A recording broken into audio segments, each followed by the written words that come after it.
KGBV principal ఆత్మహత్యం political turn తీసుకుని state wide గా ఇష్యూగా మారింది. మహిళను ఆమదాల వలస ఎమ్మెల్యే వేధిస్తే టీడీపీ అధిష్టానం చర్యలెందుకు తీసుకోలేదన్నది వైసీపీ ప్రశ్న. మరోవైపు ప్రిన్సిపల్ మహానటి అంటూ ఎదురుదాడికి దిగారు టీడీపీ ఎమ్మెల్యే కూన రవికుమార్.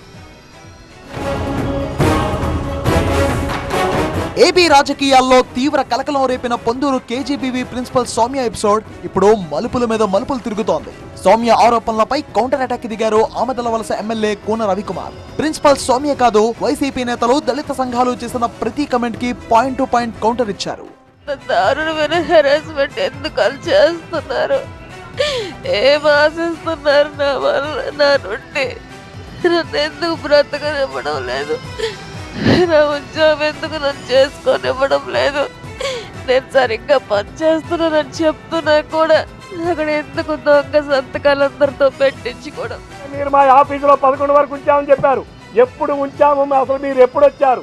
ఎప్పుడు ఉంచామో మీరు ఆధారాలు చూపించమని నేను డిమాండ్ చేస్తాను. ఆమె తమ్ముడు నా ఇంటికి వచ్చి నా కాళ్ళ మీద పడిపోయి నన్ను క్షమించండి సార్, నేను తప్పు చేశానంటే, అమ్మ నువ్వు ఆడపిల్లవి, అలా నా కాళ్ళ మీద పడద్దు, అది మంచిది కాదు.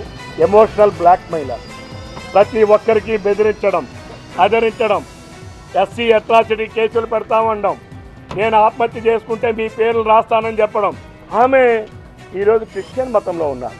ఆమె అసలు ఏ కులం అండి? నేను అడుగుతా ఉన్నాను దళిత సంఘాలు. అన్యాయంగా బదిలీ చేశారన్న సౌమ్య ఆరోపణలకు కూడా స్ట్రాంగ్ కౌంటర్ ఇచ్చారు కూన. అసలు ఆమెపై లెక్కలేనన్ని ఫిర్యాదులు, ఆరోపణలు వచ్చాయన్నారు. నా పైన ఎలాంటి కంప్లైంట్స్ లేకపోయినా సరే లేనిపోయిన అభియోగాలన్నీ ఆరోపించి దానిపైన ప్రాపర్ ఎంక్వైరీ జరగకుండానే నన్ను కంచిలికి ట్రాన్స్ఫర్ చేశారు. ఆమె జూన్ 2వ తారీఖు నాడు ప్రారంభించాల్సినటువంటి కేజీబీవీ పాఠశాలని జూన్ 12 వరకు తెరవకుండా షీ ద మోస్ట్ ఇర్రెగ్యులర్. ఆమె వారంలో 2-3 రోజులు పాఠశాలకు వచ్చే పరిస్థితే లేదు. ట్రాన్స్ఫర్ కదా చేశారు. రాజకీయంగా తనను దెబ్బతీయాలని కుట్ర చేస్తున్నారని, వాళ్ల ఆటలు సాగవన్నారు కూన. నిరాధార ఆరోపణలు చేసిన ఎవరిని వదలబోమని వార్నింగ్ ఇచ్చారు. కూన రవికుమారి ఎదుగుదలని వార్వలేనటువంటి వాళ్ళు చేస్తున్నటువంటి అనామకులు, పనికి మాలిన వాళ్ళు, చెత్త వెధవలు చేసేటటువంటి కుట్ర, ఆ సంభాషణలు కూడా నా దగ్గర ఉన్నాయి. కూన రియాక్షన్, వార్నింగ్స్ తర్వాత కేజీబీవీ ప్రిన్సిపల్ సౌమ్య ఎపిసోడ్ ఇప్పుడు ఎలాంటి మలుపులు తిరుగుతుందో, ఇంకెన్ని కొత్త కథలు బయటకు వస్తాయో చూడాలి.